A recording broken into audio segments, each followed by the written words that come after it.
It was supposed to be just another ordinary night in Dunlap, Tennessee, a quiet town where neighbors exchanged friendly nods, where doors remained unlocked, and where life moved at an unhurried pace. But on this night, something was different, something that would leave an 18-year-old dead, a wife bloodied, and a husband standing in the middle of a crime scene, his hands shaking, his clothes soaked in red. Jonathan Belk wasn't supposed to be home this early. No one was expecting him, not his wife, not the teenager lying beside her.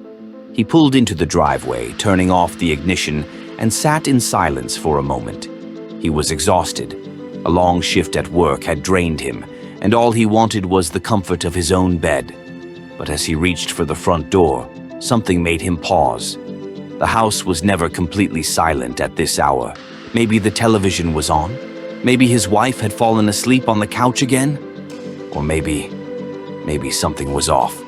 As he stepped inside, the darkness wrapped around him, swallowing the familiar warmth of home. There was no welcome, no soft footsteps hurrying to greet him.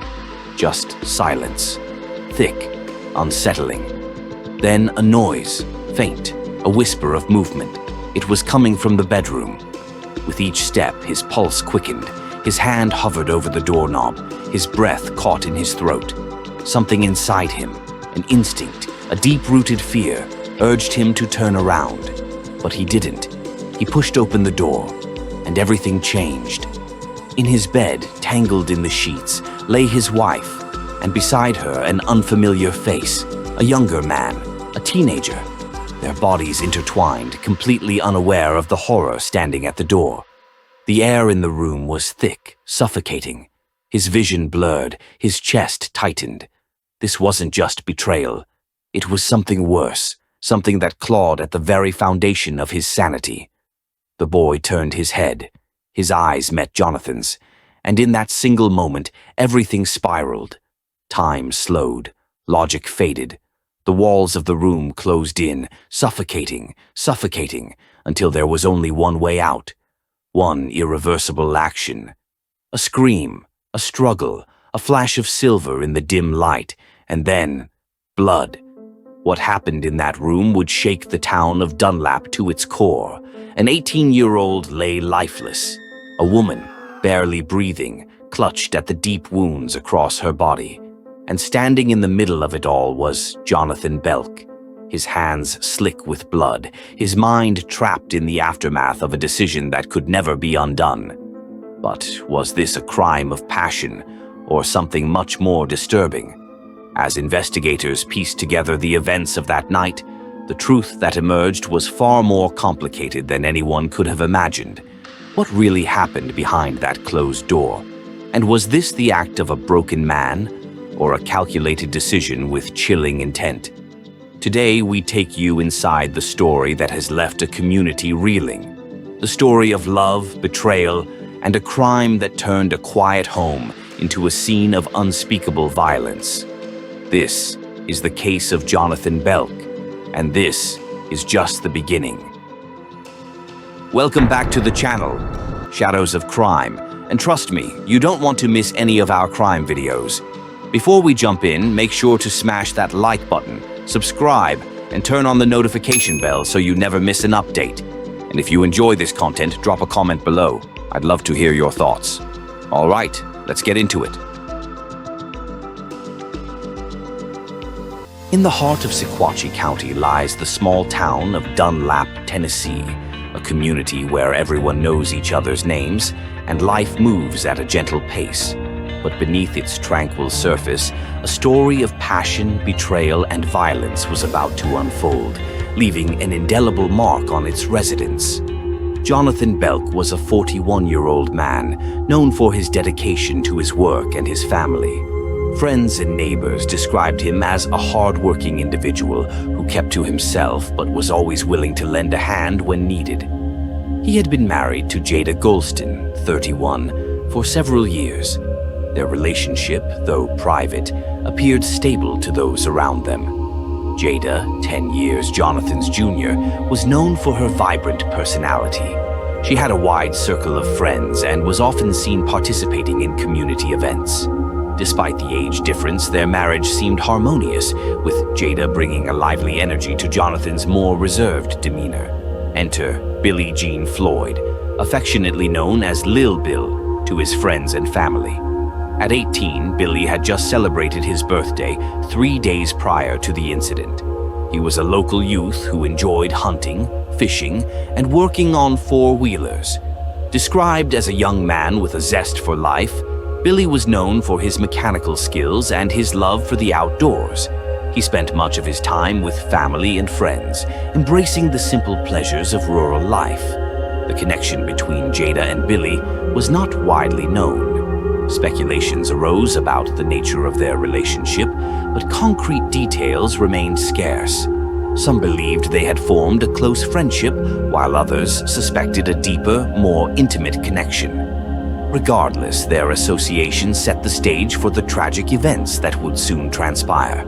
On the night of March 8, 2025, Jonathan returned home earlier than expected. The reasons for his early arrival remain unclear, whether it was a change in work schedule or an intuitive feeling that drew him back. What is known is that his unanticipated return led to a confrontation that would forever alter the lives of those involved. Upon entering his home, Jonathan discovered Jada and Billy together in their marital bed. The shock and betrayal he felt in that moment culminated in a violent outburst. Armed with a knife, Jonathan attacked both Jada and Billy. Billy sustained fatal injuries, while Jada, though severely wounded, survived the assault. In a state of panic, Jonathan attempted to conceal Billy's body by placing it in a trash can located on the property. He then contacted the authorities, reporting the incident. When law enforcement arrived, they found Jonathan at the scene, his clothes stained with blood, and visible injuries on his hands. He was immediately taken into custody. During questioning, Jonathan expressed concern about the ramifications of his actions on his marriage. He reportedly stated, "I am worried about my relationship with my wife due to the fact that I offed him." This admission provided insight into his state of mind following the incident. The community of Dunlap was left in shock. Neighbors and friends struggled to reconcile the violent events with the individuals they thought they knew. Vigils were held in Billy's memory, and discussions about the underlying issues that led to the tragedy became a focal point within the town. As the investigation unfolded, more details emerged about the relationships and circumstances leading up to that fateful night. The case against Jonathan proceeded through the legal system, with the community closely following each development. The incident served as a grim reminder of how quickly lives can be irrevocably changed by unforeseen events. This tragic story underscores the complexities of human relationships and the devastating consequences that can arise from moments of passion and betrayal. As Dunlap continues to heal, the memory of that night remains a poignant chapter in the town's history, reminding all of the fragility of trust and the profound impact of our actions. Investigators swiftly secured the scene, collecting evidence that painted a grim picture of the night's events. Blood spatter analysis indicated a violent struggle, with patterns suggesting multiple altercations throughout the residence. The knife, presumed to be the weapon used in the attacks, was recovered from the kitchen sink, still smeared with blood. Forensic teams meticulously documented fingerprints, footprints, and other trace evidence. DNA samples were collected from the knife, the trash can, and various surfaces within the home to establish a comprehensive timeline of the altercation. Autopsy reports later confirmed that Billy Floyd had succumbed to multiple stab wounds, each delivered with significant force. Defensive wounds on his arms and hands indicated a desperate attempt to fend off his attacker. The scene was both tragic and perplexing. What could drive a man to such lengths? As investigators meticulously documented the evidence, they couldn't shake the feeling that this was more than a simple crime of passion. But what investigators uncovered next would cast a new light on the case, challenging their perceptions and the community's understanding of justice. As investigators delved deeper, they uncovered layers of complexity. Initial interviews with Jada Golston revealed inconsistencies. She initially claimed that an unknown assailant had attacked her and Billy, but further questioning led to the revelation of her marriage to Jonathan Belk, a detail she had previously omitted. Jonathan Belk's confession added another dimension. He admitted to attacking both Jada and Billy upon discovering them together, expressing concern about the future of his marriage in the aftermath of his actions. The community grappled with the shocking nature of the crime. Billy Floyd, affectionately known as Lil Bill, was remembered as a young man who cherished outdoor activities and family gatherings. His untimely death left a void that resonated deeply among those who knew him. As the investigation progressed, legal proceedings were set in motion. Jonathan Belk faced charges of criminal homicide, with additional charges anticipated. He was detained at the Sequatchie County Jail, awaiting a bond hearing scheduled for March 21st. The tragic events of that night left an indelible mark on Dunlap, Tennessee. As the community sought to heal, questions lingered about the circumstances that led to such a violent outcome and the legal journey that lay ahead for those involved on March 21st, 2025. The courtroom was filled with a tense silence as Jonathan Belk stood trial for the fatal stabbing of Billie Jean "Lil Bill" Floyd. The prosecution argued that Belk's actions were premeditated, while the defense portrayed him as a man driven to a moment of uncontrollable rage. After days of testimony and deliberation, the jury found Belk guilty of second-degree murder. He was sentenced to 25 years in prison. Some felt justice had been served, while others believed the punishment was too lenient or too harsh, reflecting the complex nature of the case. In the aftermath, the community of Dunlap grappled with the tragedy, seeking ways to heal and prevent such incidents in the future. Discussions about mental health, conflict resolution, and the consequences of impulsive actions became focal points in local forums and community gatherings. This case serves as a poignant reminder of how a single moment of uncontrolled emotion can lead to irreversible consequences, leaving families shattered and communities searching for answers. As we reflect on this tragic event, we are reminded of the importance of seeking help and finding peaceful resolutions to conflicts. If you or someone you know is struggling with anger or relationship issues, please reach out to local support services. Together, we can work towards a safer and more understanding community.